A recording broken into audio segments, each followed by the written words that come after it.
찬송하시겠습니다. 찬송가 86장 내가 늘 의지하는 예수 86장입니다.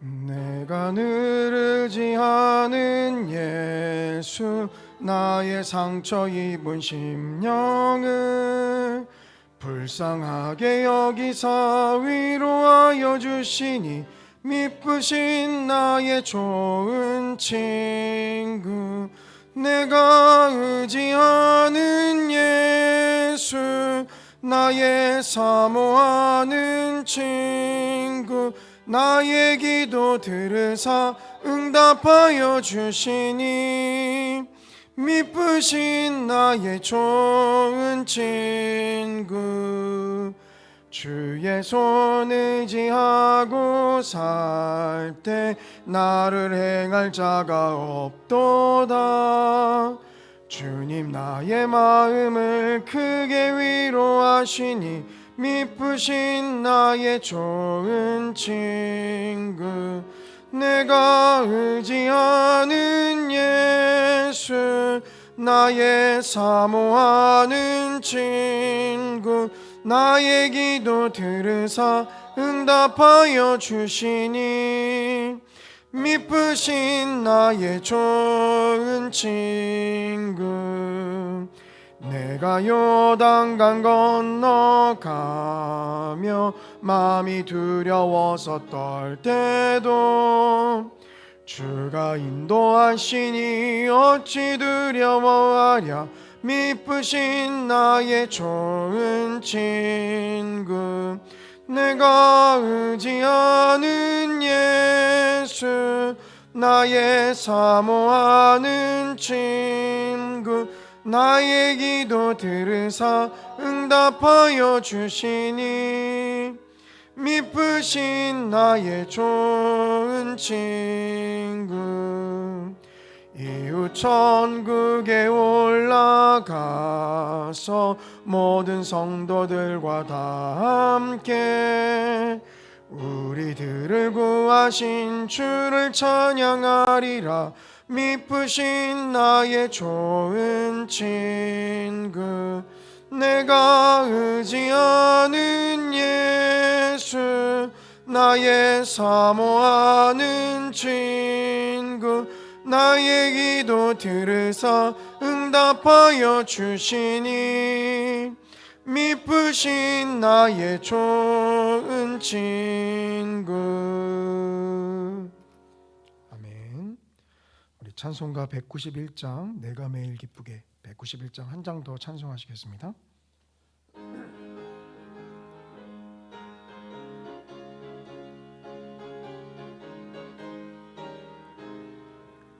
내가 매일 기쁘게 순례의 길 행함은 주의 팔이 나를 안보함이요 내가 주의 큰 복을 받는 참된 비결은 주의 영이 함께함이라 성령이 계시네 할렐루야 함께하시네 좁은 길을 걸으며 밤낮 기뻐하는 것 주의 영이 함께함이라 전에 죄에 빠져서 평안함이 없을 때 예수 십자가의 공로 힘입어 그 발 아래 엎드려 참된 평화 얻음은 주의 영이 함께함이라 성령이 계시네 할렐루야 함께하시네 좁은 길을 걸으며 밤낮 기뻐하는 것 주의 영이 함께함이라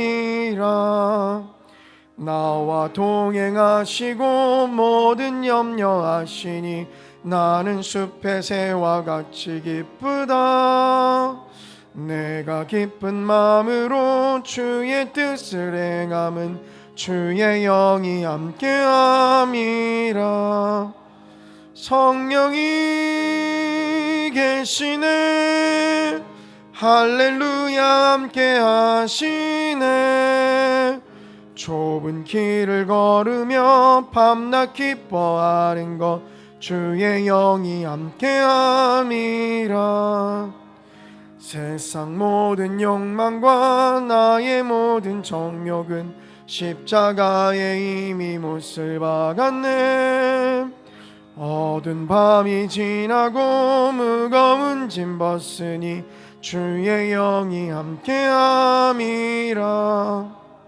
성령이 계시네. 할렐루야 함께 하시네. 좁은 길을 걸으며 밤낮 기뻐하는 것 주의 영이 함께함이라.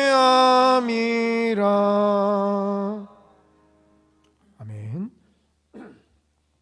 이 시간 우리 함께 예배를 위해서 기도하기를 원합니다. 먼저 아버지 하나님께서 이 시간 우리를 불러주셨사오니 주님의 예배 가운데 우리가 말씀을 들을 수 있도록 우리의 생각과 마음을 주님께서 주관하여 주시옵소서 기도해 주시기를 원합니다.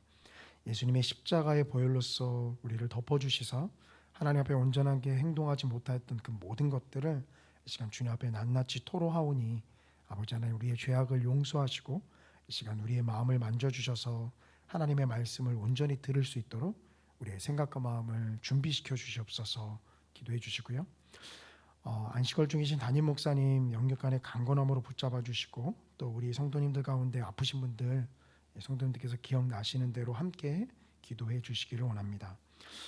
그리고 이 시간 우리가 함께 기도할 것은 이제 이 팔레스타인 땅에 다시 또 전쟁이 시작됐는데요. 이 전쟁이 끊임없이 계속 이제 발발이 될 것 같습니다. 아버지 하나님께서 전쟁을 속히 멈춰 주시고 또 민간인을 향한 이 무차별적인 이 난사를 멈출 수 있도록 주님께서 또한 주관하여 주시옵소서. 이스라엘 측도 또 팔레스타인 측도 하마스 측도 민간인들에게 피해가 가지 않고 아버지 하나님께서 속히 전쟁이 종식될 수 있도록 주관해 달라고 또 그 땅을 위해서 우리가 함께 기도하기를 원합니다. 우리 기도한 후에요 우리 권사님 기도해 주시겠습니다. 함께 기도하겠습니다. 사랑과 은혜가 충만하신 아버지 하나님 주님의 은혜와 사랑을 감사를 드립니다. 아버지 하나님 앞에 온전하게 말씀 듣고 나아가 우리의 삶을 살아가지만 아버지 하나님 우리가 주님 앞에 온전하지 못한 모습으로 늘 나아감을 주님께 고백합니다. 아버지 하나님께서 우리를 불쌍히 여겨 주시옵시고 이 시간 우리 주 예수 그리스도의 십자가의 은혜로서 주님 앞에 나아가오니 아버지 하나님 그 보혈로서 우리를 덮어주시고 또 이 시간 정결케 하여 주셔서 아버지 하나님 앞에 온전하지 못하였던 우리의 생각과 마음을 이 시간 정결하게 할 수 있도록 주님 인도하여 주시옵소서. 생명 되신 아버지 하나님 이 죄악을 가지고 주님 앞에 나아갑니다. 아버지 하나님 앞에 토하는 그 모든 죄악들을 주님 용서하여 주시옵시고 아버지 하나님 이 시간 주님의 말씀을 들을 수 있도록 또 그 생명의 말씀이 우리의 귀에 온전히 들릴 수 있도록 아버지 하나님 우리의 생각과 마음을 주님께서 변화시켜 주시고 또 이 시간 준비시켜 주시기를 원합니다.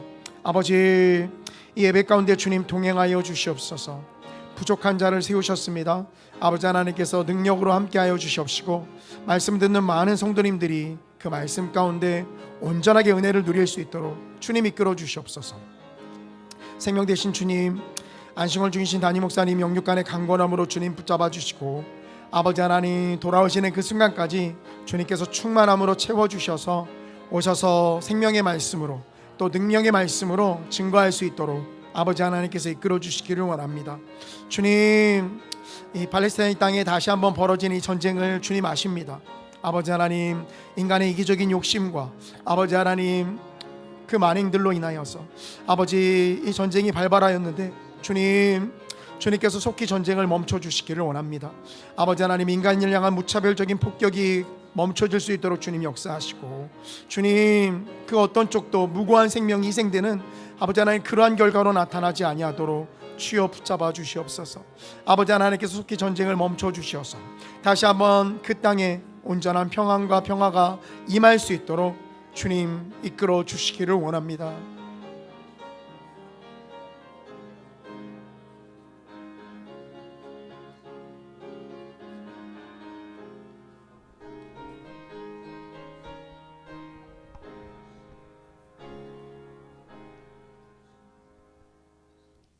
사랑과 자비로우신 하나님 아버지 감사합니다.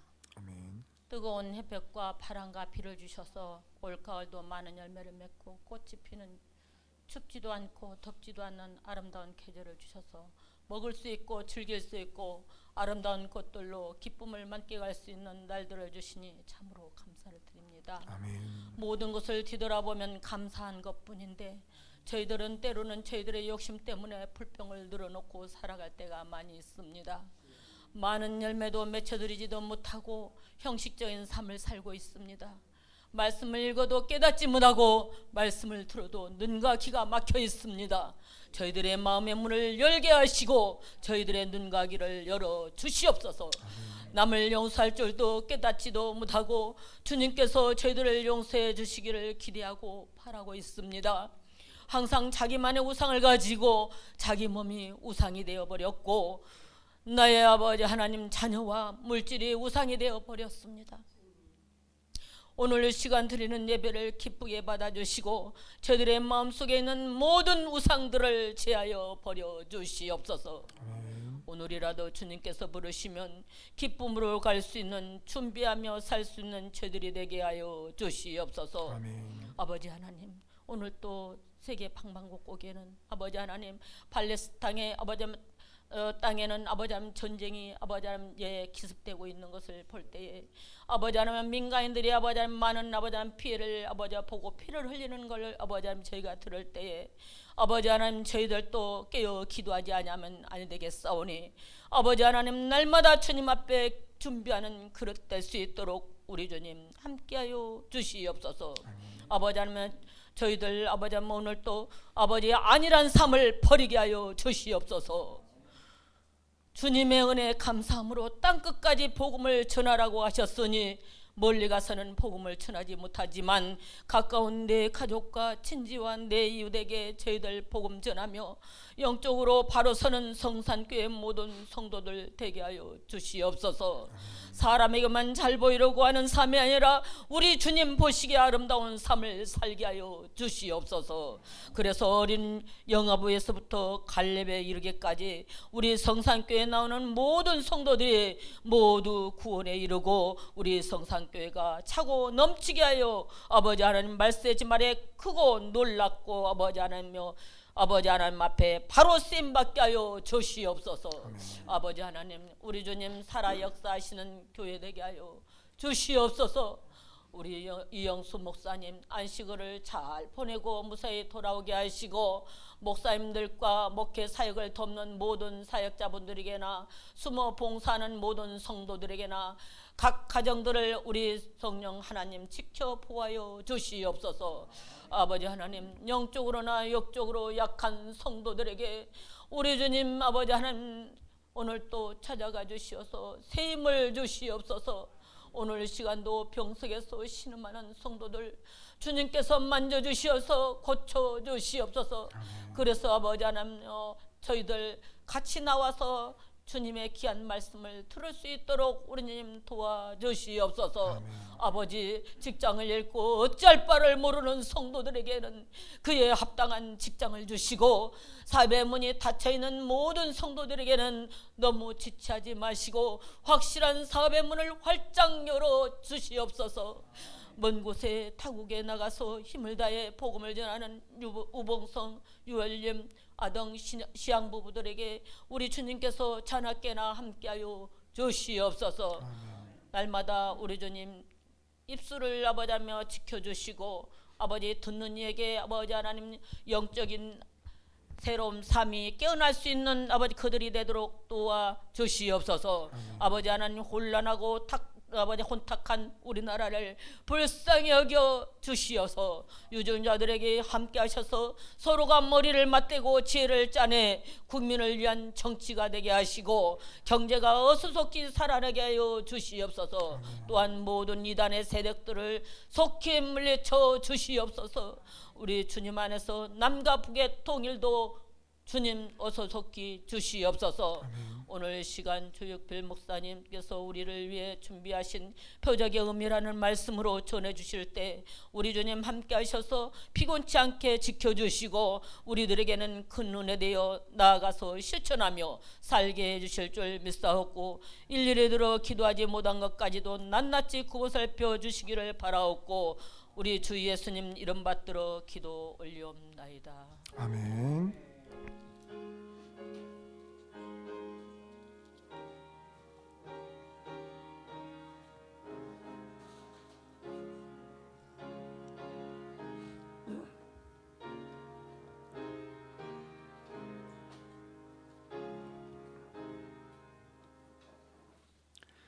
이 시간 우리에게 주시는 하나님 말씀은 요한복음 4장 46절에서 54절까지 말씀입니다. 제가 가진 성경으로는 신약성경 149쪽에 있습니다.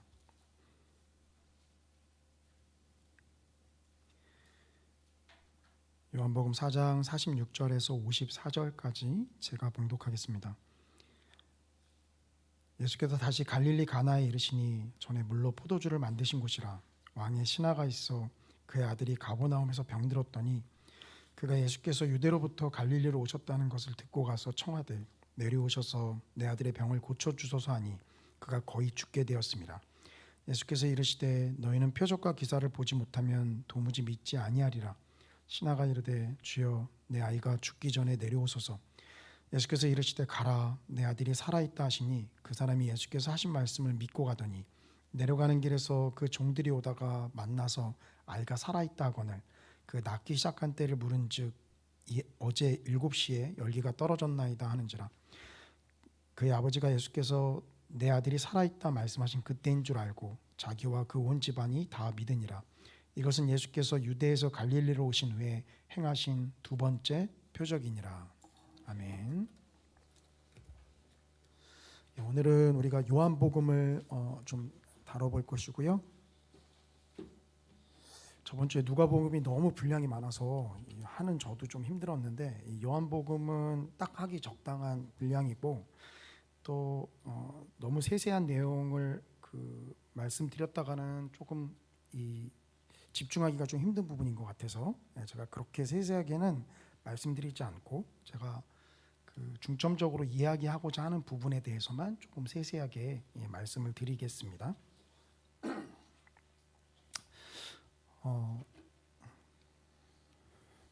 우리가 같이 기도도 했지만요.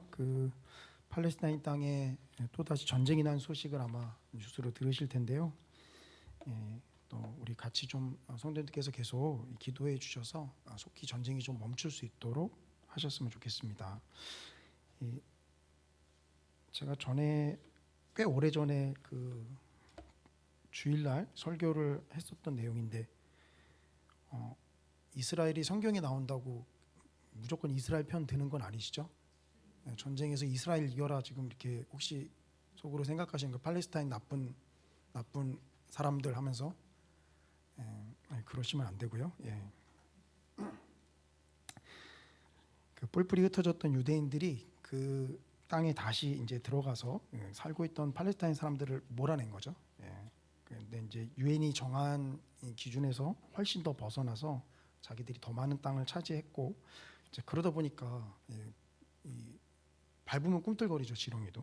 그러다 보니까 이제 계속해서 전쟁이 나는데 어쨌든 우리가 양쪽에 민간인 사망자가 특히 어린아이들이 더 이상 폭탄에 죽지 않도록 좀 기도를 하셔야 될 것입니다. 오늘 요한복음을 저랑 좀 같이 살펴볼 거고요. 보통 사복음서 중에 공간복음 하면은 용어가 익숙치 않으신 분들이 계실까봐 제가 이 안에 공간복음이라는 표현을 많이 써놨는데요.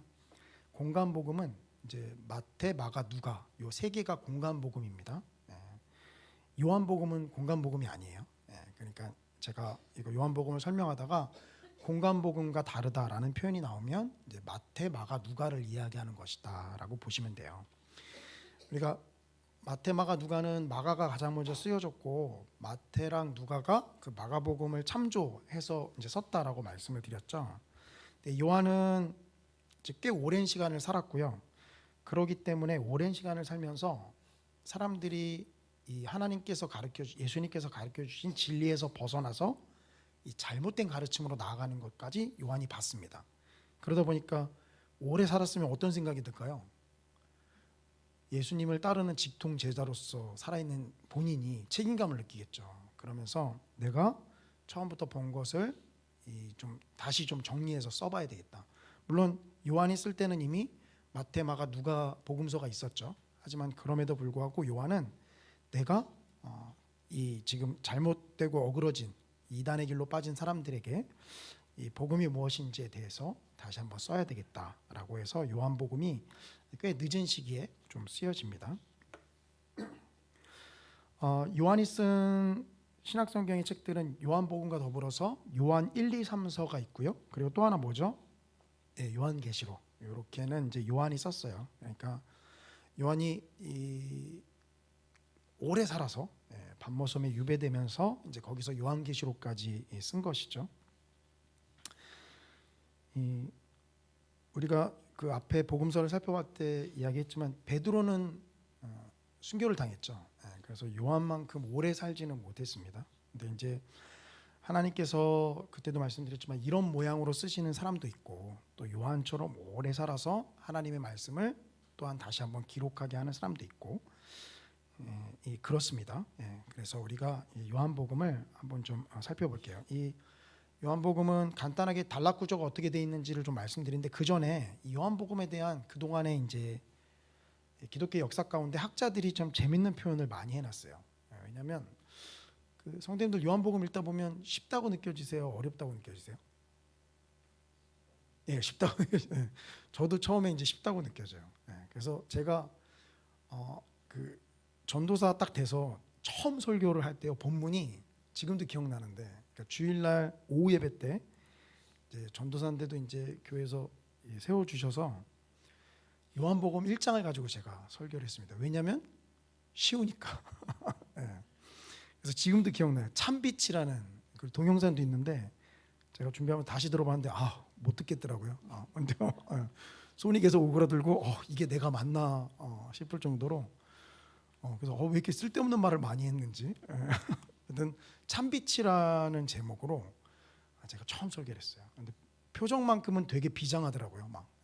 그래서 당장이라도 죽을 듯한 표정으로 이거 전하다 죽겠다라는 표정으로 막 심각하게 전했는데 쉽기 때문에 제가 선택했는데 근데요 이렇게 학자들은 표현합니다. 보시면 요한복음에 대한 설명이에요. 어린아이가 걸어 들어올 수 있을 만큼 얕지만 또 코끼리가 헤엄쳐 들어올 수 있을 만큼 깊은 곳이다. 이게 요한복음의 설명입니다. 그러니까 딱 보면 쉬워요. 쉽고 직관적이어서 그 문장도 구조도 이 헬라어 원어도 되게 단순해요. 그냥 뭐는 뭐다. 그래서 나는 누구다라고 예수님께서 자주 요한복음에서 말씀하시죠. 나는 빛이다. 나는 양의 문이다. 나는 선한 목자다. 굉장히 단순한 구조인데요. 그런데 요한복음이 보면 볼수록요 어려워요. 그래서 제가 이 목사가 되고 나서는요 요한복음 본문을 잘 택하지 않아요. 왜냐하면 깊이 들여다보면 깊이 들여다볼수록요 어려워요. 여기서 어렵다는 건 뭔가 내 손 안에 다 들어올 만큼 쫙 풀어서 설명이 되지 않는 부분들이 요한복음 안에 존재해요. 그래서 이걸 왜 여기서 얘기했지? 라는 부분들이 굉장히 많고 그래서 좀 설교하기가 힘들어요. 그 느끼셨는지 모르겠지만 그 전재구 목사님께서 최근에 창세기 하기 전에 요한복음 15장 하셨었죠? 그때 설교 들을 때도 이제 목사님이 지나가시는 말씀으로 언뜻 이거 왜 이렇게 됐는지 잘 이해는 안 되지만 약간 이런 식의 표현을 하셨어요. 이제 그게 이제 바로 요한복음이 가져다주는 어려운 부분입니다. 그러니까 이제 우리 박유수 집사님 쉽다고 대답을 해주셨는데요. 네, 이제 우리가 보면 볼수록 점점 어려워요. 근데 그럼에도 불구하고 초신자분들이 만약에 누군가 저에게 성경 어느 부분부터 읽어야 될까요? 그러면 저는요 주저없이 요한복음을 권합니다.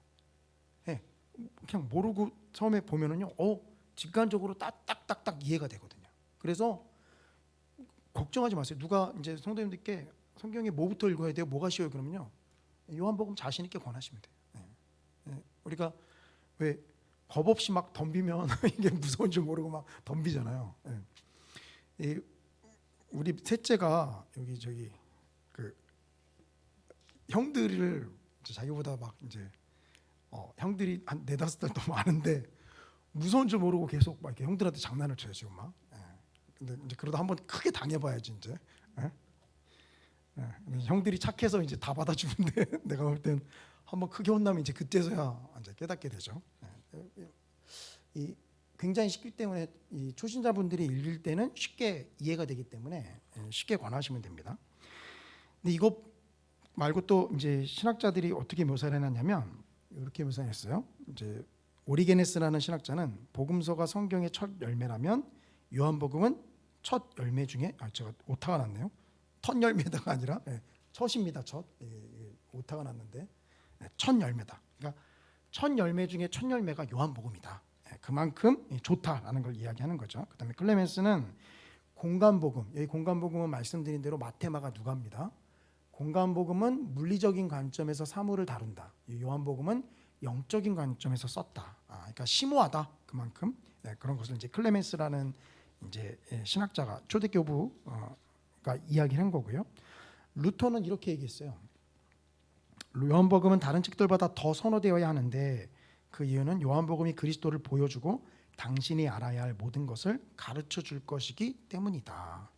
그래서 초신자분들한테 읽으라고 권하면 되고요. 성도님들도 요한복음을 그렇게 제가 어렵다라고 했지만 느끼지 마시고 그냥 읽어 나아가시면 좋습니다. 이제 제가 가장 마음에 와닿던 것은 이제 N.T. 라이트라는 이제 신학자, 최근의 신학자예요. 물론 이제 N.T. 라이트가 우리와 신앙 노선이 약간 다른 부분이 있습니다. 이제 바울의 이제 해석의 측면에서 약간 다른 부분이 있는데 그래도 이제 요한복음에 대해서 이렇게 얘기했어요. 요한복음은 내 아내와 매우 비슷하다.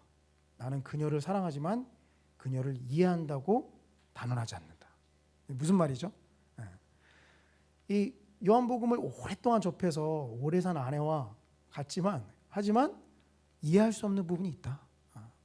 제가 말씀드린 어려운 부분을 이 신학자들도 여전히 똑같이 느끼고 있어요. 그래서 이 인상 깊은 내용이었기에 제가 좀 이렇게 표현을 했습니다. 이 요한복음에 관해서 대략적인 내용들을 말씀드리고 우리가 간단한 문단 내용을 좀 빠르게 좀 살펴본 다음에 오늘 본문을 좀 다뤄볼게요.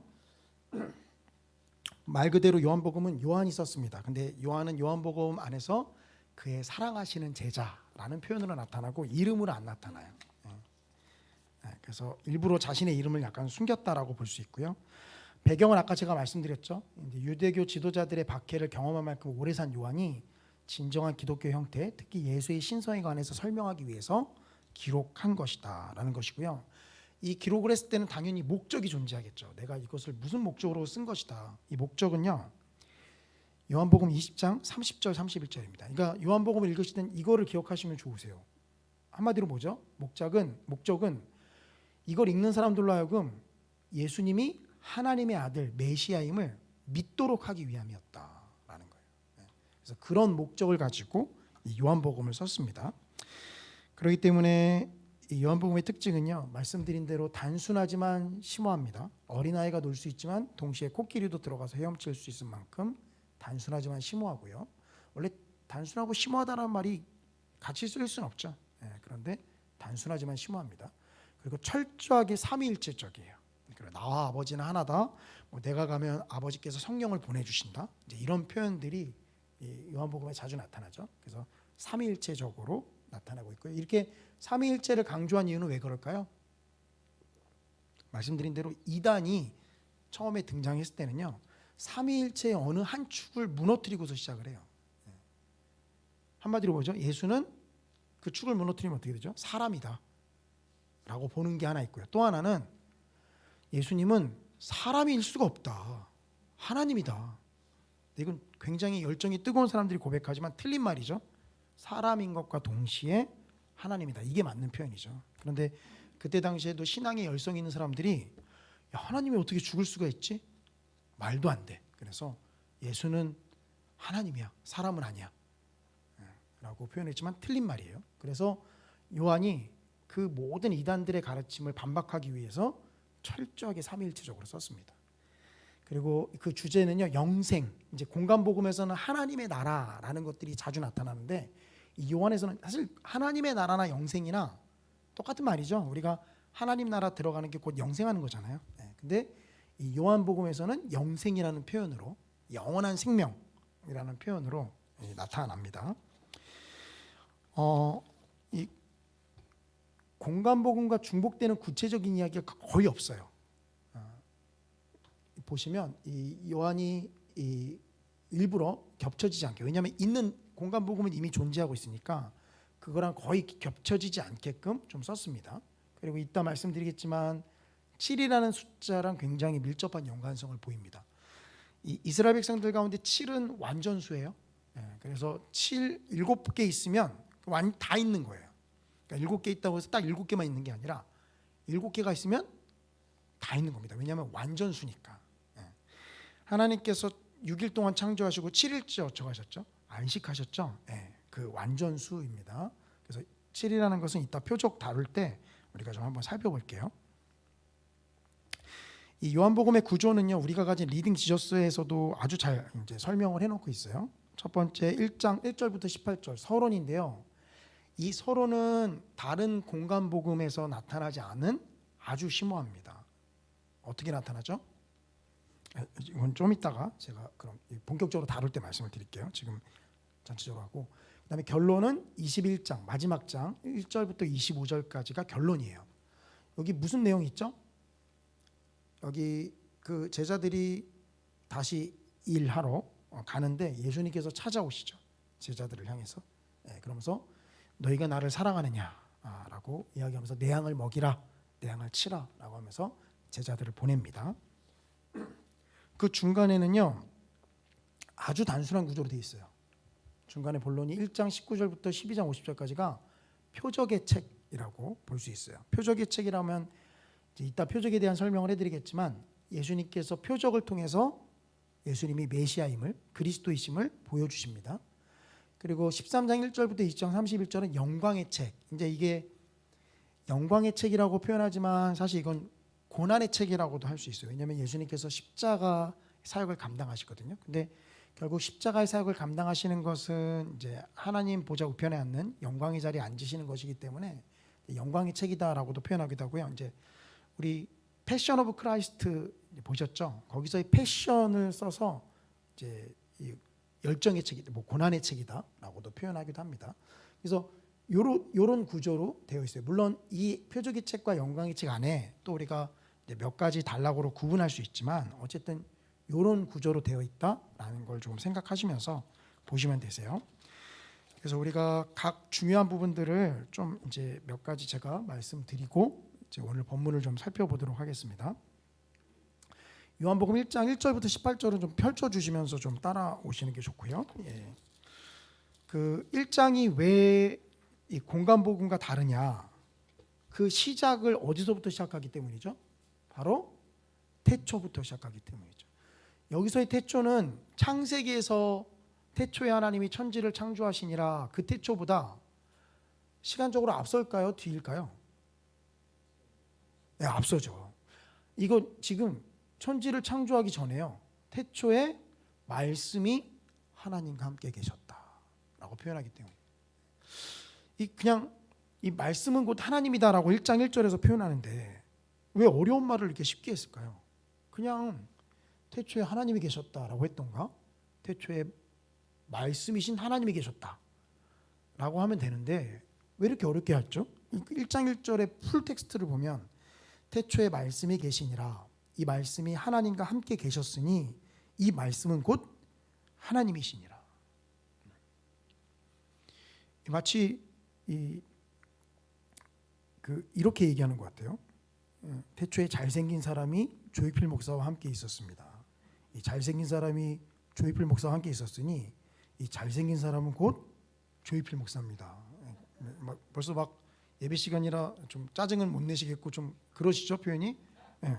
그러니까 이 단순한 표현을 왜 이렇게 어렵게 했냐라는 거죠. 그렇죠? 그냥 하나님이신 말씀이 태초에 있었다라고 하면 되잖아요. 왜 이렇게 어렵게 했죠? 예. 하나님이신데 구분하기 위해서 그렇습니다. 예. 제가 아까 말씀드렸지만 철저하게 삼위일체적으로 쓰였다라고 말씀을 드렸죠. 예. 태초에 말씀이 하나님과 함께 계셨고 말씀은 하나님인데 그러나 엄밀히 하나님과 구별이 돼요. 예. 물론 그렇다고 해서 우리가 새 하나님을 섬기는 건 아닙니다. 아시죠? 삼위일체가 우리가 이해는 안 되지만 이 가장 정확한 것은요 그냥 이렇게 표현하시면 돼요. 삼위로 계시는 그 하나님, 하지만 우리는 홀로 한 분 하나님을 믿습니다. 예. 이게 이제 삼위로 계시다라는 거예요. 예. 그래서 삼일체가 저도 설명하기 벅차고요. 예. 성도님들도 설명한다고 해서 잘 이해가 안 돼요. 예. 그런 설명 들어보셨어요? 예. 수증기가 이제 수증기로 있다가 물이 되고 얼음이 된다. 그걸로 이제 삼일체를 설명하는데 이게 맞지 않아요. 예. 왜냐하면 공존하고 있거든요. 예. 근데 수증기가 물이 됐다가 얼음이 되는 건 공존할 수 없잖아요, 그렇죠? 물론 다른 수증기가 얼음과 뭐 공존할 수 있지만 그 똑같은 수증기가 물이 됐다 얼음이 됐다고 할 때는 똑같은 수증기가 얼음과 공존할 수 없죠. 그런 설명도 있었어요. 아버지가 집에서 회사에서는 사장이고 이 집에서는 아버지고 그다음에 부모님을 만나면 아들이다. 라는 설명이 있었는데 그건 역시 맞지 않습니다. 그러니까 그렇게 우리가 가진 인간적인 예로 삼위일체를 설명했다가는 다 오류가 나요. 그러니까 가장 확실한 것은요. 삼위로 성부, 성자, 성령 삼위로 계시는데 우리는 한 분 하나님을 믿습니다. 이게 가장 삼일체에 합당한 우리의 믿음의 표현입니다. 중요한 것은 요한이 이 하나님과 말씀을 구분하기 위해서 이렇게 표현했고요. 말씀이 결국 이 우리가 갖고 있는 요한복음 1장 14절을 가면은 육신이 되었다라고 표현하고 있어요. 14절에 말씀이 육신이 되어 우리 가운데 거하심에, 그렇죠? 이 태초의 말씀이었던 이 말씀이 어쨌든 육신이 되어서 인간이 되어서 우리 가운데 거하셨다라고 표현하고 있고, 이 거하셨다라는 표현은요, 그 원래 가진 뜻은 장막을 치셨다라는 표현입니다. 그냥 단순히 거했다라는 게 아니라 장막을 치고 거했다라는 표현이에요. 이것은 이 이스라엘 백성들이 애굽에서 하나님의 성막을 짓고 그 성막에 하나님이 임재하셨다라는 것을 예수님께서 그렇게 우리 가운데 임마누엘 임재하신다라는 것을 보여주고 있어요. 그러니까 이 요한복음의 처음 시작은요 굉장히 심오하고 어떤 공간복음서에서도 다루지 않는 천지창조 이전에 태초로부터 시작해서 그 말씀이 우리의 예수님이 되셨다라고 표현을 하고 있습니다. 그러니까 예수님이신 말씀이신 예수님이 육신이 되었다라고 하니까 그 말씀을 우리에게 주셨으니까 이 말씀은 두말할 필요가 없이 중요한 거겠죠. 우리 신앙생활하는 데 있어서. 그렇죠? 그러니까 제가 새벽에도 말씀드렸지만 그러니까 그 저를 신뢰하신다고 해서 제가 하는 말씀을 무조건 다 스펀지 빨아들이듯이 다 빨아들이지 마시고요. 앞에서는 끄덕하시더라도 돌아가셔서 정말 그러한가를 성경을 펼쳐보시고서 따져보세요. 그리고서 그때 맞으면 그때 받아들이세요. 괜찮으니까. 왜냐하면 워낙 요즘 그 이단들이 워낙 요새도 또 난무하고 있고, 그러니까 인정으로 믿어줄게 이거는 사실 좀 그렇죠? 인정으로 믿어주다가 같이 그 인정 때문에 지옥도 가시겠어요? 그럼 안 되잖아요. 그러니까 무조건 물론 저를 신뢰해 주시고 믿어 주시면 좋은데, 하지만 성경을 펼쳐서 정말 그러한가를 한번 읽어보시라고요. 항상 그런 분별의 자세가 필요합니다. 그래서 이렇게 그 요한복음은 심오하게 그 1장을 시작하고 요게 서론이라는 거예요. 근데 이제 본론 들어가기 전에 1장 19절부터 51절은 예수님께서 이제 제자들을 부르시는 사건이 나옵니다. 여기서는. 그리고 이제 세례 요한이 나타나는 이야기도 있는데 7개의 호칭이 등장해요. 아까 제가 7이라는 숫자가 굉장히 민감하게 요한복음에 나타난다고 말씀드렸죠. 호칭이 등장해요. 세례 요한이 하나님의 어린 양이다 라고 표현하고요. 누구는 하나님의 아들이다 라고 표현하고요. 제자들 중에 누구는 처음에 라비어 라고 표현을 합니다. 그리고 메시아라고도 표현하고요. 나사렛 예수, 이스라엘의 임금 왕, 그리고 이 인자는 예수님께서 스스로를 표현하실 때 인자라고 표현을 하시는 거예요. 7개의 호칭이 등장해요. 여기 호칭 중에서 이제 요한복음을 읽어 나가면서 과연 이분이 누구시냐라는 것을 한번 살펴보자라는 거죠. 사실 정답은요, 이 중에 아닌 건 뭐예요? 다음 중 예수님을 호칭하는 호칭으로 맞지 않는 것은 아닌 거 뭐예요? 예? 예, 다 맞아요. 이게 다 섞여서 하나를 표현하고 있는 거예요. 예. 하나님의 어린 양은요, 나중에 십자가의 사건을 감당할 그 모습을 나타내고 있고요. 하나님의 아들은 뭐 두말할 필요 없죠. 예, 선생, 예수님께서 가르쳐 주시잖아요. 예. 물론 이제 다른 거 다 제치고 랍비다라고 하면 틀리겠죠. 그러나 이 예수님께서 가르쳐 주시는 것 때문에 랍비라는 호칭도 맞습니다. 메시아, 기름 부음 받은 자 맞죠. 나사렛 출신이기 때문에 나사렛 예수, 뭐 서울에 사는 조익필 목사, 그러면 그 틀린 말인가요? 예, 서울 사람인데. 예. 그다음에 이스라엘의 왕, 진정한 왕이시죠. 예. 다윗의 후손으로 오셨잖아요, 그렇죠? 이스라엘 진정 왕이고, 인자는 두말할 필요도 없죠. 예수님께서 스스로를 향해서 인자라고 호칭하셨기 때문에. 이 인자는 구약성경 어디 나오죠? 인자라는 호칭이 어디 나와요? 우리 살펴봤었는데 에스겔이요. 예, 에스겔에도 나오지만 이 예수님께서 말씀하신 이 인자는 맞긴 맞는데요. 다니엘서에서 그 나타나는 인자를 예수님에게서 좀 적용을 시킵니다. 그래서 이 사람의 아들이라는 뜻이고요. 이 예수님께서 이거를 스스로를 칭하실 때 이제 인자라는 호칭을 사용을 하시죠. 제가 그 다니엘 우리 할 때 제가 한번 언급을 드렸었는데, 뭐 굉장히 많은 시간이 흘러서, 그때가 목사님 안식 가셨을 때니까 이제 거의 돌아오실 때가 다 됐으니까 굉장히 많은 시간이 흘렀죠. 저는 이제 계속 제가 어렴풋이 오시는 게 보이거든요. 저는 이렇게 멀리 보면은, 그래서 이렇게 한참 계속 오고 계신 모습이 있어요. 제 눈에만 이렇게 어렴풋이 보이는데 하루하루 자고 나면 이제 점점 선명해지는데. 어쨌든 제가 요새 좀 체력적으로 지치다 보니까 약간 제가 자꾸 하여튼 조금 요새 약간 지치니까 목이 더 잘 잠기는 것 같고요. 제가 조금 약간 한계에 약간 부딪힌 느낌을 받아요. 어쨌든 이런 호칭이 처음에 나타납니다. 이제 그러면서 이제 이 요한복음 2장 1절부터 4장 54절에 이제 가나에서의 두 개의 표적이 나타나는데, 요거는 제가 이제 오늘 본문과 관련해서 제가 그때 좀 말씀을 드릴게요. 한마디로 여기 나타나는 모든 것들은요, 이전 것은 지나갔으니 보라 새 것이 되었도다, 이 말 안에 다 들어갑니다. 요건 제가 좀 이따 좀 말씀을 드릴게요. 그리고 요한복음 5장 1절부터 10장 42절까지에 걸쳐서는요, 이 독특하게 잘 보시면은 절기와 관련해서, 이게 절기 때 예수님께서 어떤 일들을 행하세요. 안식일에 예수님께서는 하나님의 아들로서 특별한 관계를 가졌다라는 것을 이 5장의 병자를 고치면서 말씀하시고요. 또 6장에서는 유월절이에요. 잘 보시면 성경을 이렇게 읽어 나가실 때 이런 절기가 그냥 쑥쑥 앞에서 지나가기 때문에 아마 인식 못 하실 수 있는데, 다시 한번 잘 보세요. 그럼 유월절이라고 표현합니다. 근데 거기서는 하늘로부터 내려온 생명의 떡이다라고 본인을 이야기하고요. 그 다음에 초막절을 또 이야기했어요. 그래서 이 초막절을 다루는 이 7장과 8장에서는 이 진정한 목마름을 해소할 성령을 부어주시는 분이시다라고 표현하고요. 또 세상의 빛이다라고 표현합니다. 물론 이것 외에도 요한복음은 굉장히 복잡해서 굉장히 다양한 말을 막 이제 이야기하고 있어요. 그래서 이거 하나의 주제로 사실 묶기는 조금 어려운 부분이 있지만, 그래도 예수님께서 좀 중점적으로 이야기하시는 부분들만 다 다루기에는 한계가 있어서 제가 좀 그렇게 했습니다.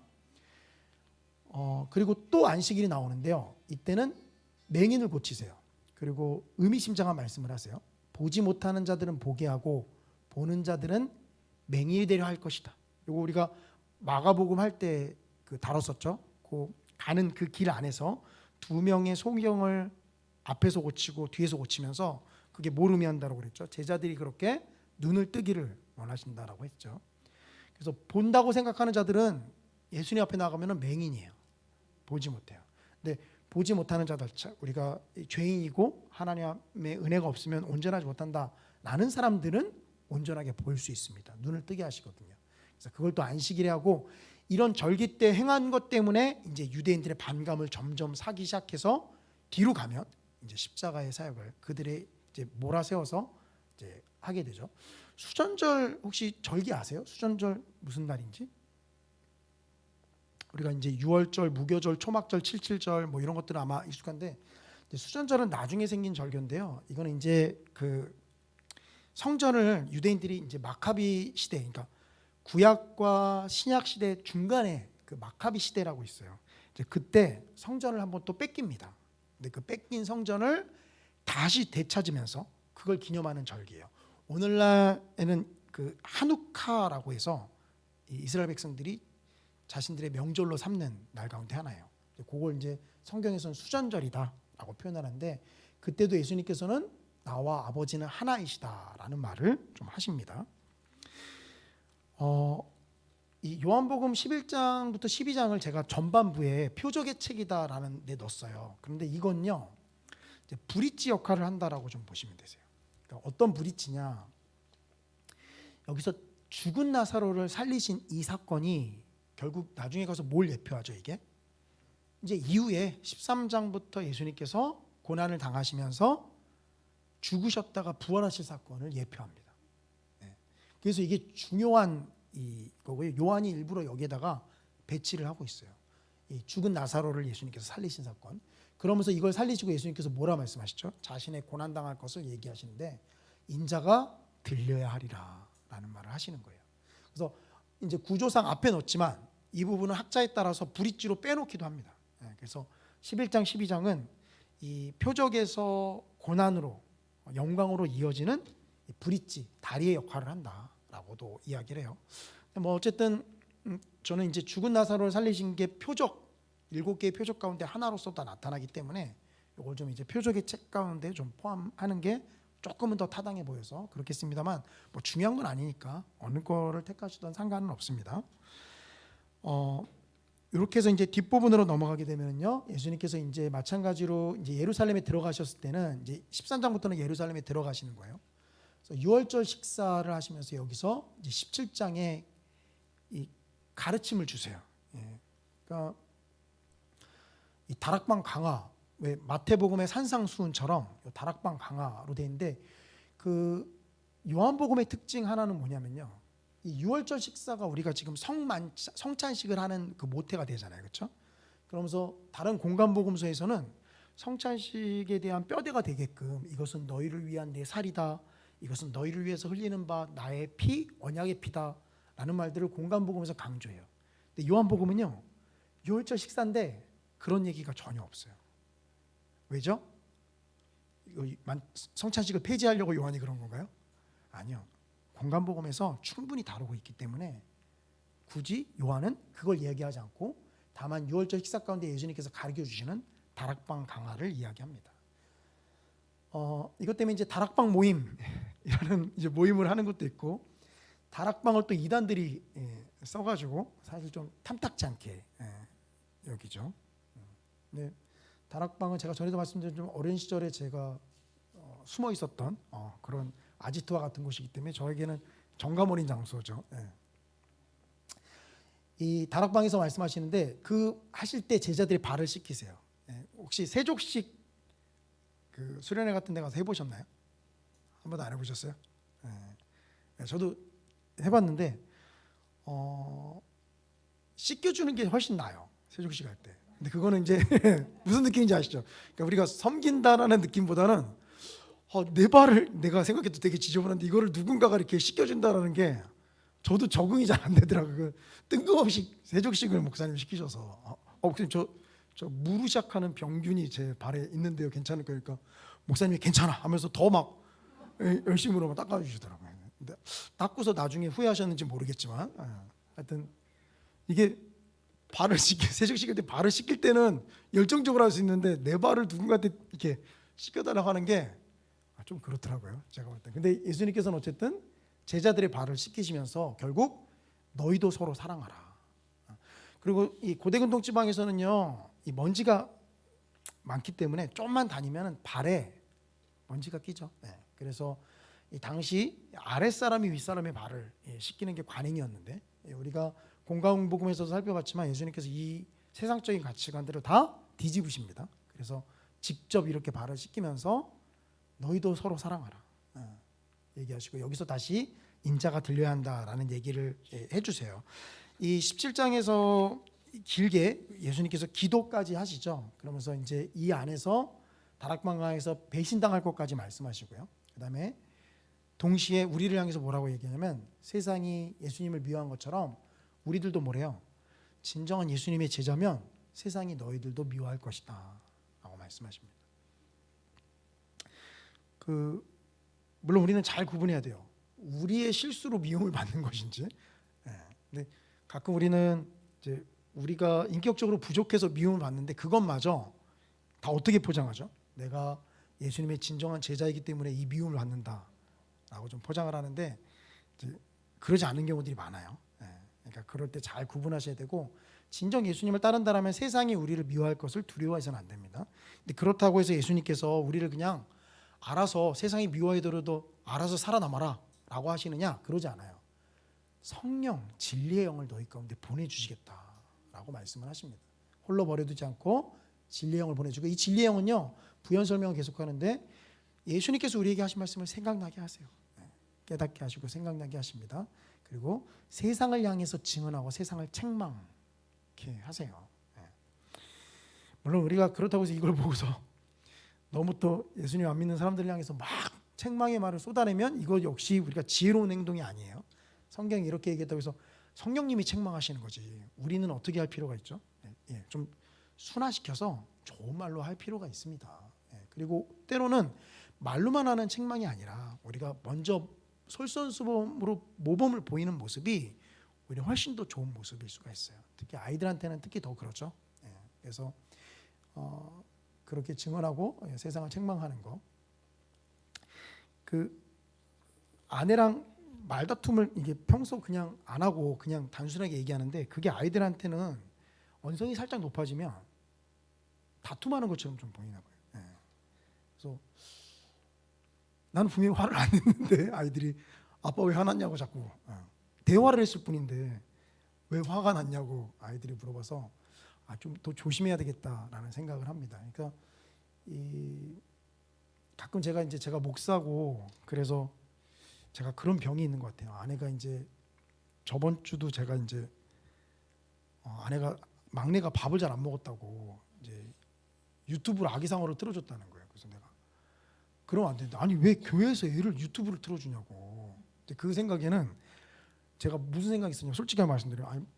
목사 집안의 아이는 좀 다르게 보여야 되는데 애도 똑같이 그냥 유튜브 앉아서 보고 있는 모습을 왜 대놓고 광고를 하냐고. 내가 막 아내한테 그걸 뭐라고 했는데, 근데 제가 하고 나서 제가 좀 후회했습니다. 이제 이걸 저는 이제 목사병이다라고 좀 말씀드리고 싶어요.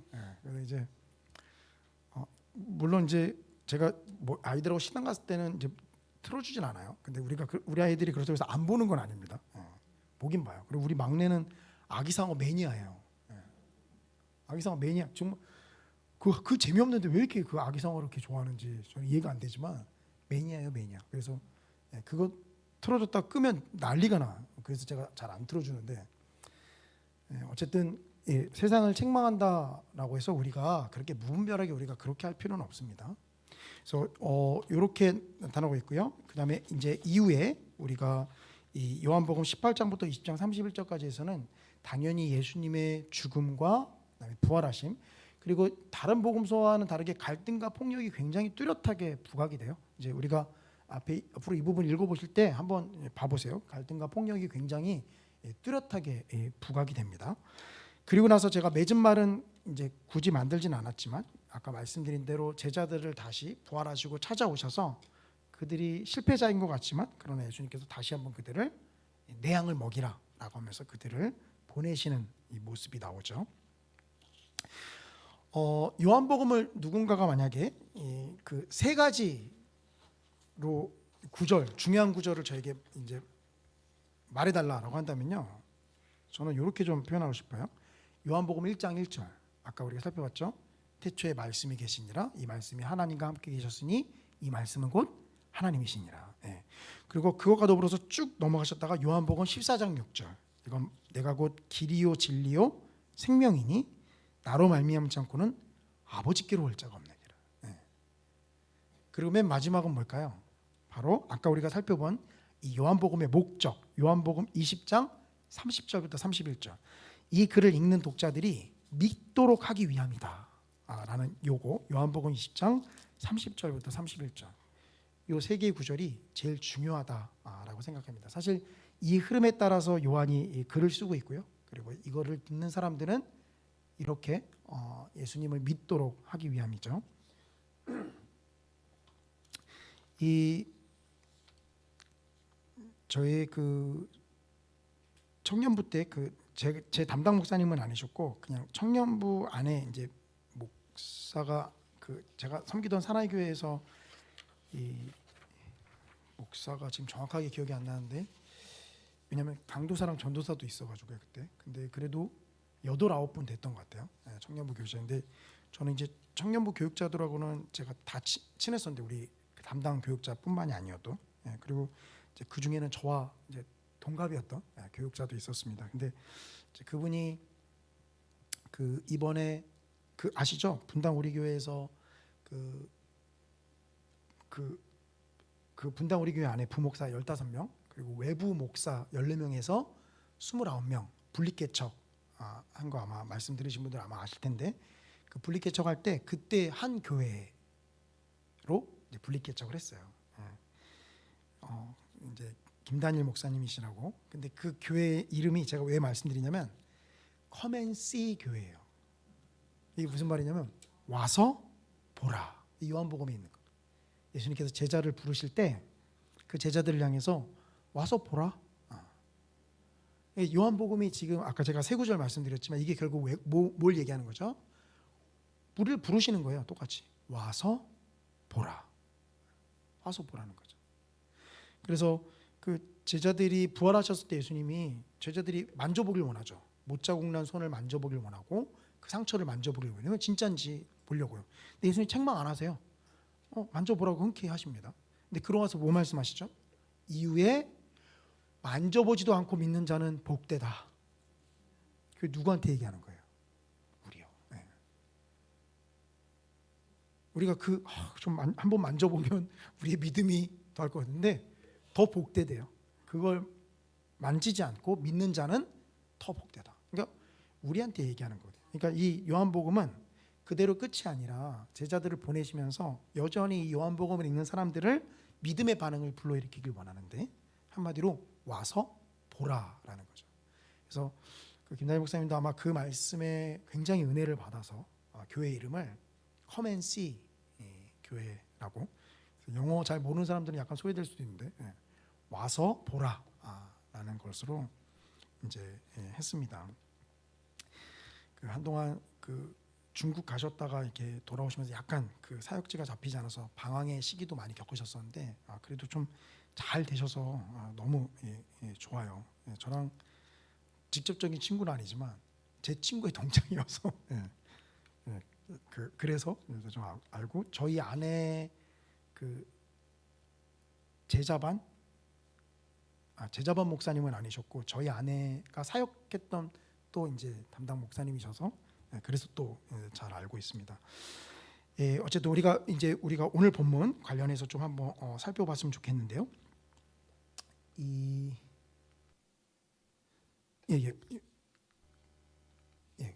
죄송해요. 표적의 의미라고 제목을 좀 두시고 먼저 우리 본문은 우리가 읽었던 그 요한복음 4장인데요. 제가 이 요한복음 2장을 좀 한번 펼쳐 주실까요? 선생님들. 이 요한복음 2장을 보시면요. 이거 형제들 너무 잘 아시는 대로 물을 포도주로 변화시킨 사건이죠. 그래서 우리 이 찬양 요거 아시죠? 예수님 예수님 나에게도 말씀하셔서 새롭게 변화시켜 주소서.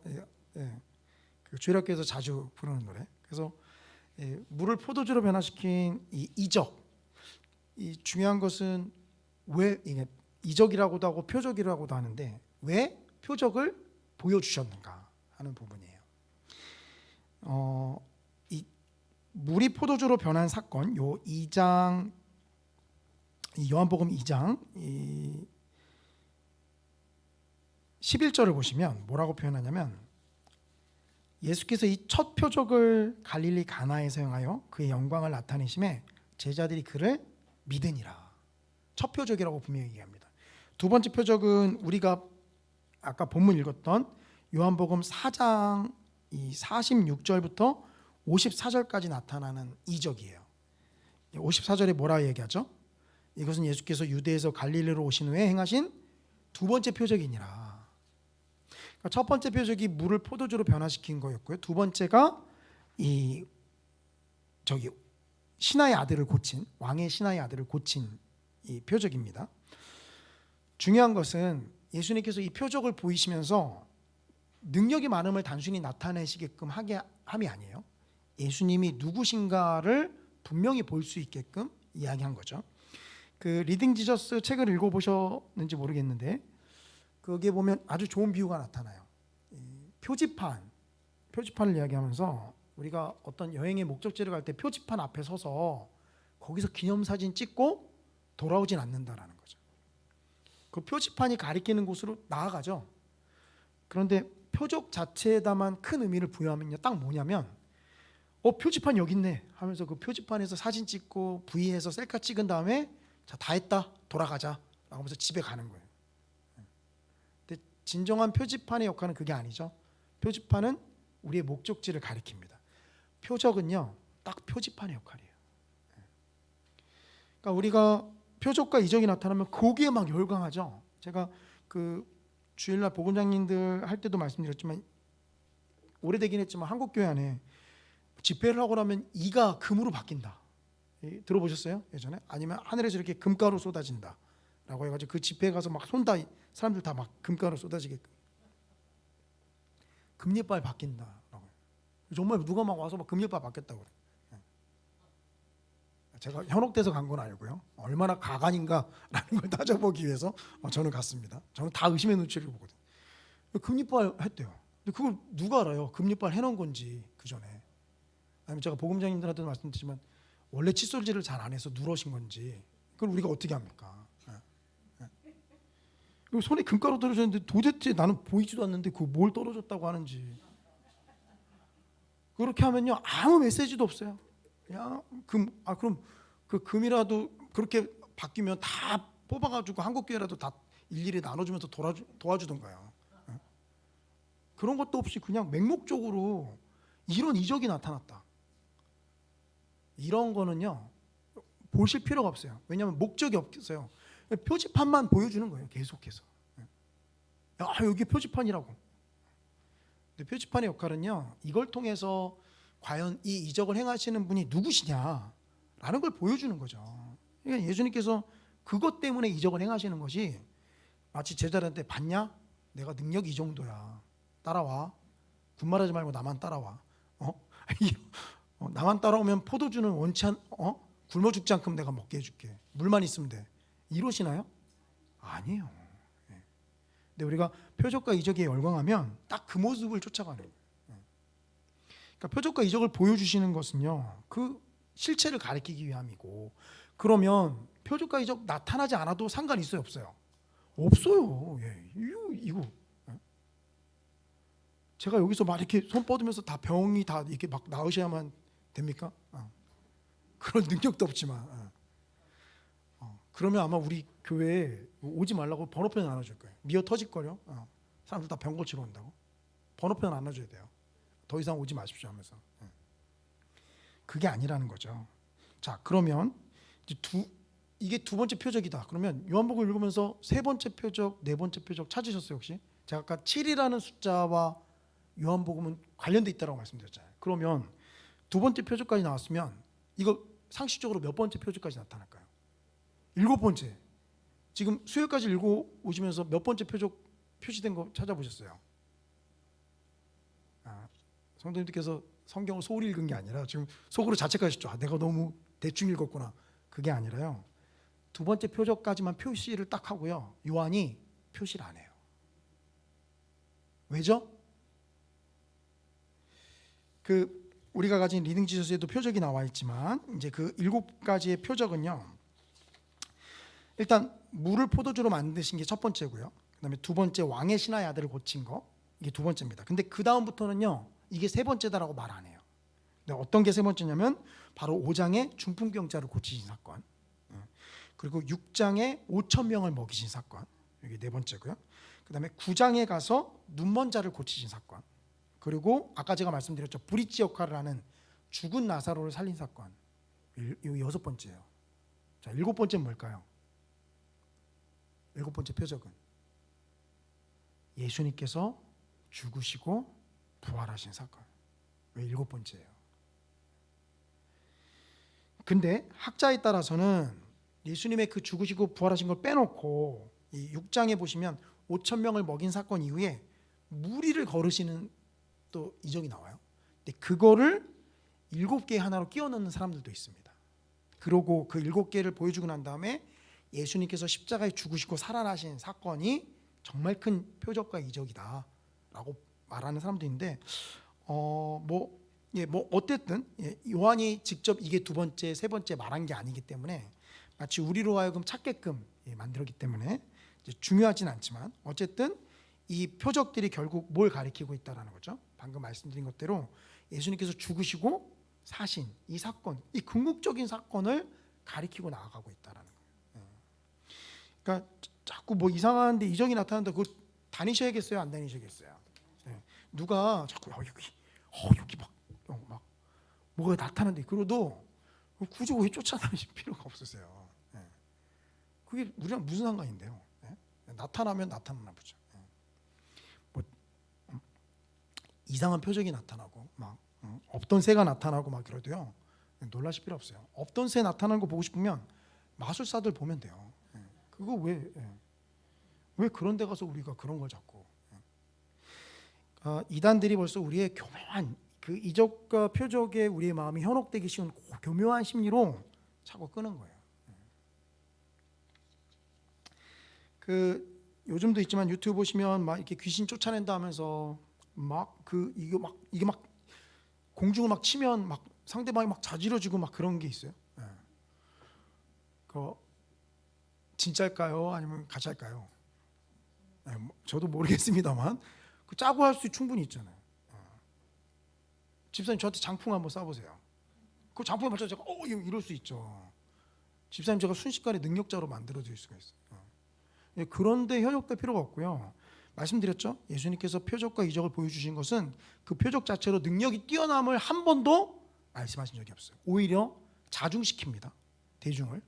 그리고 포도주 사건 같은 거 보세요. 물을 포도주로 만든 사건. 이거 대중 앞에 다 드러내놓고 하지 않았어요. 오히려 그 혼인잔치 온 사람들은 어떻게 표현했어요? 야, 이 좋은 걸 남겨놨다. 몰라요. 물이 포도주, 정결 예식에 쓰는 그 물이 포도주로 바뀌었다는 거 몰라요. 아니 정말 능력 자체만을 보여주고 했다면 자 모이세요. 다 모이세요. 그다음에 자 여기 보세요. 물이죠? 자 하나 둘 셋 하면 자 떠서 맛보세요. 하나 둘 셋 이렇게 하셨겠죠. 그렇게 안 하신다니까요.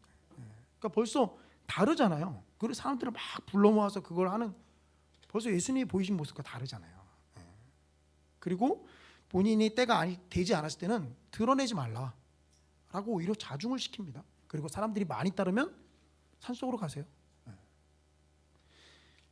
우리가 이 말씀을 통해서 그런 것들을 충분히 구분할 수 있고요. 자, 그러기 때문에 우리가 2장부터 여기 이 4장 54절까지 나타나는 여기서요. 제가 아까 말씀드렸죠. 이전 것은 지나갔으니 보라 새 것이 되었도다. 물론 예수님께서 이 이적들을 통해서 예수님께서 진정 죽으시고 부활하신 사건을 가르쳐 주기도 하지만 이 예수님이 도대체 누구냐? 기존의 헌 것들을 다 새롭게 막 바꾸시는 분이시다라는 걸 보여줘요. 보시면 그 우리 포도주 사건은 뭘 바꾼 거죠? 정결 예식에 쓰는 물을 포도주로 바꾸신 거예요. 그러니까 정결 예식에 쓰니까 깨끗한 물을 그나마 바꿨으니까 깨끗한 물로 바꾸신 거구나. 이게 아니라 정결 예식, 유대인의 그 정결 예식에 쓰는 그 물을 포도주로 바꾸신 거죠. 그리고 구약에서는요, 오실 메시아를 묘사할 때 하나님께서 그 나타내실 풍성함을 포도주로 이야기합니다. 흘러 넘치는 것을 이야기하거든요. 그러니까 예수님께서 딱 그 말씀을 이대로 성취하시는 걸 볼 수 있죠. 그리고 예수님께서 그 다음에 어떤 내용이 나타나죠? 성전에 들어가서 이 비둘기 파는 자들의 성전을 다 뒤집어 엎으세요. 그러면서 뭐라 말씀하시죠? 그 2장 19절에 너희가 이 성전을 헐라 내가 사흘 동안 일으키리라. 아까 우리가 요한복음 1장에서 말씀이 육신이 되어 우리 가운데 거하심에 이게 장막을 치심에라고 말씀을 드렸잖아요. 예수님께서 기존의 옛 성전을 다시 이 성전 대신 본인의 몸으로 대체를 해버리시는 거죠. 자, 그리고 나와서 니고데모가 찾아옵니다. 니고데모가 예수님이 뛰어난 랍비라는 걸 인식하고 예수님께 왔어요.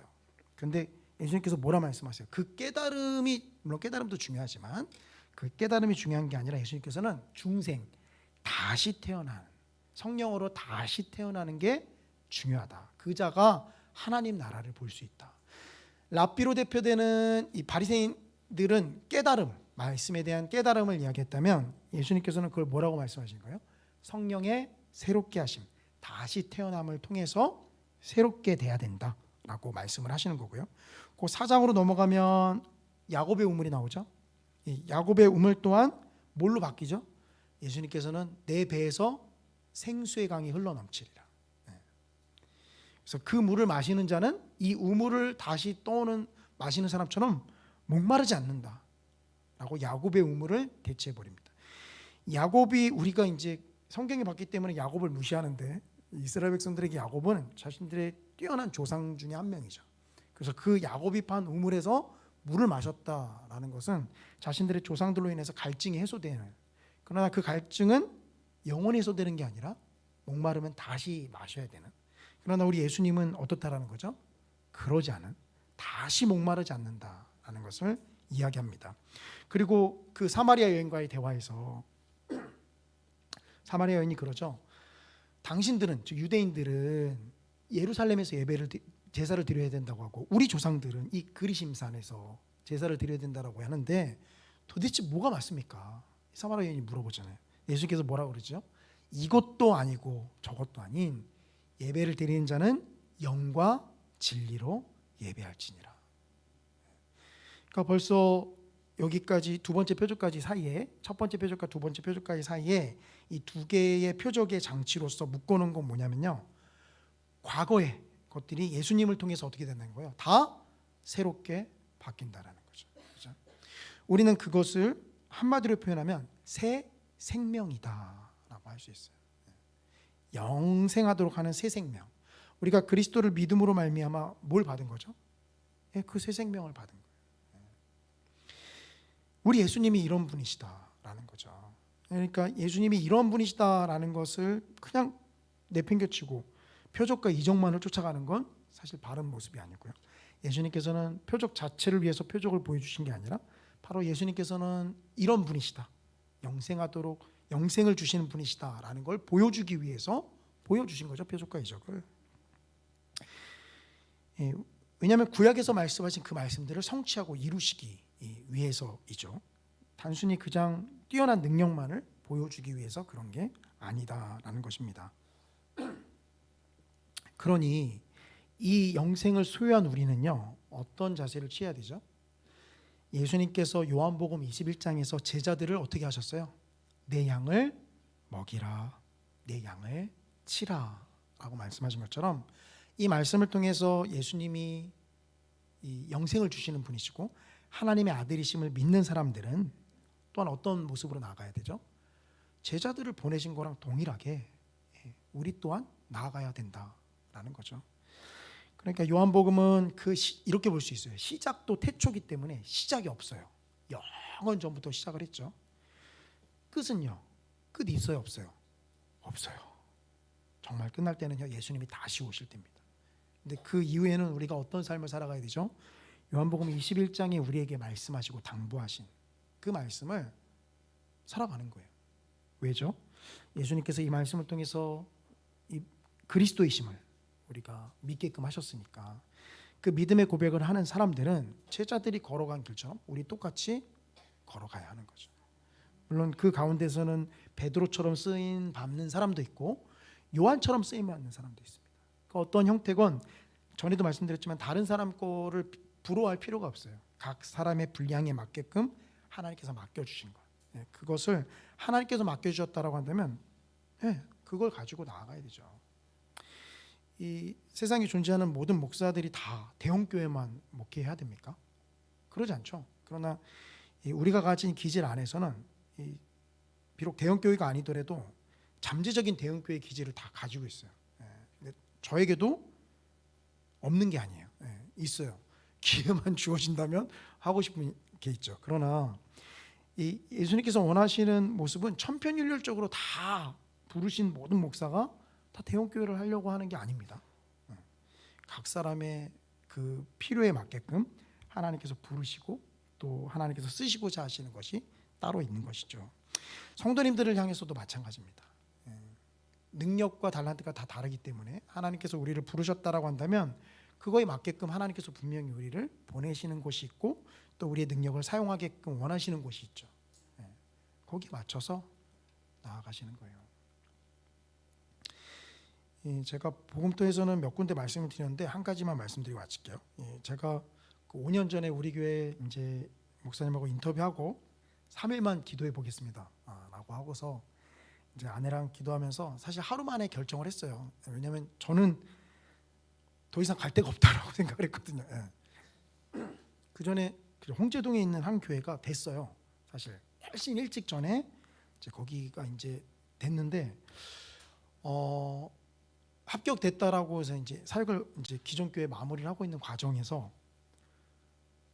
목사님께서 전화하시더니 너무 미안하다고. 그래서 왜 그러냐면 교회가 이제 교인들이 줄다 보니까 전임으로 이제 뽑았는데 당회에서 이제 우리 교회가 전임을 둘 형편이 안 되고 파트로 좀 써야 된다라고 결정이 돼서 그래서 이제 목사님이 너무 어쩔 줄 몰라 하시면서 저에게 이제 전화를 하셨어요. 그래서 뭐 그럼 아닌 거겠죠. 그래서 예, 괜찮다고 말씀드렸는데 마음은 되게 씁쓸했어요. 그때 막 세상이 무너진 것 같았고 그때 제가 또 기억나는 게 그 인터뷰를 밤 9시에 가서 했거든요. 왜냐면 목사님이 또 그때밖에 시간이 안 되신다고 그래서 밤 9시에 가서 했어요. 교회. 근데 그때 마음이 무너지는 것 같았죠. 근데 그러면서 이제 그 우리 성산교회 지원하고 이제 하루 만에 기도는 아내하고 기도하면서 제 마음은 가야겠다라고 하면서 근데 뭐가 보여서 가겠다고 한 건 아니에요. 제가 성산교회를 처음 왔을 때는 다 캄캄했어요. 제 앞에서는. 그래도 뭐 여기밖에 열린 데가 없으니까 가야겠다라고 생각을 했죠. 근데 가야겠다라고 딱 마음 먹고 나니까 제 그 청년부 때 교육자님이셨던 그 목사님께서 전화를 주셨어요. 그 다음 날 부산에서 지금 사역하시는데 부목사로 오라는 거예요. 근데 제가 복음 때도 말씀드렸지만 제가 솔직히 그냥 말씀드릴게요. 그 교회 그 부목사 페이가요. 제가 들었던 어느 교회 부목사 페이보다 엄청 셌어요. 엄청 셌어요. 정말. 이건 정말 최강이다. 근데 큰 교회도 아니었어요. 300명 되시는 교회인데 다만 이제 그 300명은 원래 이제 그 교회가 한 교회에서 이렇게 빠져나오신 분들인데 다 직분자들이셨어요. 300분이 직분자들이셔가지고 이제 빠져나와서 문제가 있어서 나와서 다시 교회를 세우신 건데 어쨌든 중요한 것은 마음이 제가 흔들렸을까요, 안 흔들렸을까요? 저는 절대 안 흔들렸습니다 이렇게 말하고 싶지만 솔직히 정말 흔들렸어요. 굉장히 심하게. 그래서 마음 한편으로는 내려갈까? 라는 생각. 부산이었거든요. 제 어머니 고향도 부산이고 해서 친척들도 많이 계시고 내려갈까? 라는 생각을 사실 솔직히 했습니다. 근데 항상 제가 하나님이 부르시는 곳에 가야 된다라는 그게 있었거든요. 근데 그런 마음 품고 이제 밤에 또 기도를 하는데 제가 물론 목사님한테 가겠습니다라고 확답을 드린 건 아니지만 탐탁지가 않는 거예요. 마음속에 내가 이렇게 마음 먹고 가겠다라고 하나님 앞에 기도까지 해놓고서 이 돈 때문에 내가 또 이 교회를 택하겠다 라고 하는 게 너무 속물처럼 느껴지는 거예요. 물론 사실 약간 거기에 흔들렸다라는 것 자체가 굉장히 자존심이 상했어요. 제가 사실 솔직히 마음이 흔들렸다라는 거에 그래도 하루 그렇게 기도해보고 아내는 이제 제가 결정하는 걸 따르겠다라고 얘기를 해서 기도해보고 아니다. 내가 돈 때문에 쫓아가는 건 아닌 것 같다. 일단 왜냐하면 제가 마음이 끌렸던 게 그 돈 얘기를 듣고 나서 그랬거든요. 돈 때문에 쫓아가는 건 아닌 것 같다. 그래서 마음 변할까봐 제가 그냥 목사님한테 문자를 드렸어요. 목사님 그 기도하고 가기로 마음 먹었습니다. 이제 그러고 나니까 처음에는 깜깜했는데 와서 보니까요 하나님께서 부르신 게 맞다라는 생각이 들더라고요. 그러니까 우리가 하나님께서 보내시고 부르시는 곳은요 우리가 처음에 이렇게 잘 판단이 안 돼요. 그리고 오히려 어두컴컴할 수 있어요. 안 보여요. 근데 그걸 뭔가 다 알고 나아간다라는 건 사실 어떻게 보면 바른 모습이 아닐 수도 있어요. 어두컴컴한 그 상태에서 걸어가면 어떻게 돼요? 하나님을 더욱더 의지하겠죠. 돌아서 보면 맞았구나. 이게 맞았구나. 돌아서서 보니까 이게 맞았구나. 이 하나님께서 우리를 요한복음을 통해서 그리스도가 어떤 분이신지를 알게 하시고 거기서 끝나는 게 아니라 제자들을 보내신 것처럼 우리를 분명히 보내십니다. 그리고 그 보내시는 곳은 이제 우리의 뜻대로 나아가는 게 아니라 하나님께서 분명히 우리의 필요에 맞게끔 보내시죠. 그런 곳을 우리가 초점을 맞추시면서 이 신앙생활을 해 나아가셔야 됐어요. 그러니까 그냥 내 필요에 따라서 하는 게 아니라 하나님께서 그렇게 원하시고 보내시는 곳. 그런 은혜가 우리 성도님들께 늘 충만하게 나타나기를 주님의 이름으로 간절히 축원합니다.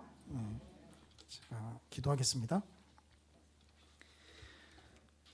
사랑과 은혜가 충만하신 아버지 하나님, 주님의 은혜와 사랑을 감사를 드립니다.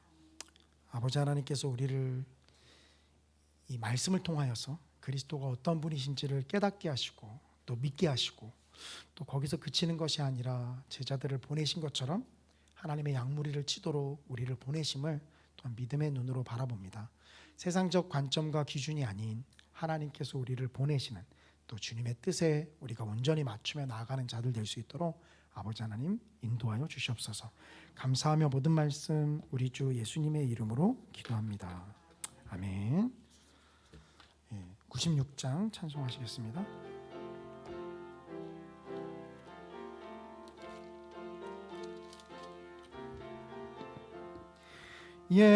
예수님은 누구신가?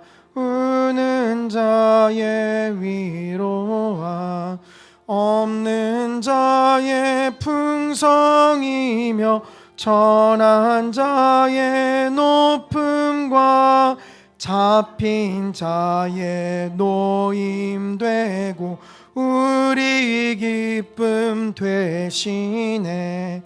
예수님은 누구신가? 약한 자의 강함과 눈먼 자의 빛이시며 병든 자의 고침과 죽은 자의 부활되고 우리 생명 되시네. 예수님은 누구신가? 추한 자의 정함과 죽을 자의 생명이며 죄인들의 중보와 멸망자의 구원되고 우리 평화 되시네. 예수님은 누구신가? 온 교회의 머리와 온 세상의 구주시며 모든 왕의 왕이요 심판하실 주님 되고 우리 영광 되시네. 아멘. 우리 몇 가지 교회 소식 말씀드리겠습니다. 우리 노재현 강도사님은 어제 이 인허를 잘 받았고요. 저는 이제 노예 때문에 가지 못했지만 우리 박동환 집사님도 가셨고 또 이한철 장로님도 가셔서 이제 좀 이제 축하의 말씀 전해주신 것 같아요. 그래서 주일날 뵐 때는 이제 금요일날 뵐 때부터 이제 강도사님이라고 해야 됩니다. 제가 그렇게 광고해놓고 전화 통화 제 처음에 전도사님 이러고 제가 인허 끝났는데 그래서 미안해요 강도사님 이러면서 제가 그렇게 했는데 어제 저녁에 통화하면서 이제 못 가서 미안하다고 이야기하고 이제 잘 받았냐고 이제 제가 물어봤었습니다. 리딩 지저스 6권 아직 안 받아가신 분들 받아가시고요. 그리고 말씀드린 대로 복음장 위로에 제가 내일 답사 갔다 와서 장소 확정해서 다시 좀 말씀드리겠는데요. 10월 28일 토요일 날 오전 9시부터 오후 5시 교회 도착했을 때 오후 5시입니다. 시간 확인해 주시고요. 그리고 우리 우봉성 선교사님 가방 판매 이 주일날 말씀드렸지만 이 카카오톡 아이디로 주문을 하시고요. 아마 거기에 이 계좌번호와 그다음에 이제 주소를 입력해 달라라고 아마 이야기를 하실 겁니다. 부르유토끼 온모으기 우리 10월 22일까지 받고 있습니다. 그리고 우리 이번 주 금요 비전 기도회는요 우리 유초등부 주간 예배로 드립니다. 우리 사랑의 전도대가 오늘부터 이 식당 5층에서 식사를 하고 나서요 전도를 나갑니다. 참석하실 분들은 누구든지 참석하실 수 있으십니다. 우리 요한복음 이제 우리가 12장까지 읽었고요. 내일부터는 또 13장, 오늘 12장까지고 내일부터 13장부터 또 다시 읽게 됩니다. 요한복음이 끝나고 나면 우리가 사도행전을 2주에 걸쳐서 하거든요. 그래서 이 시간은 사도행전을 2번에 나눠서 우리가 좀 하도록 하겠습니다. 우리 주님이 가르쳐 주신 기도로서 예배를 마치도록 하겠습니다. 하늘에 계신 우리 아버지여, 이름이 거룩히 여김을 받으시오며 나라에 임하옵시며 뜻이 하늘에서 이룬 것 같이 땅에서도 이루어지이다. 오늘날 우리에게 일용할 양식을 주옵시고 우리가 우리에게 죄 지은 자를 사하여 준 것 같이 우리 죄를 사하여 주옵시고 우리를 시험에 들게 하지 마옵시고 다만 악에서 구하옵소서. 대개 나라와 권세와 영광이 아버지께 영원히 있사옵나이다. 아멘.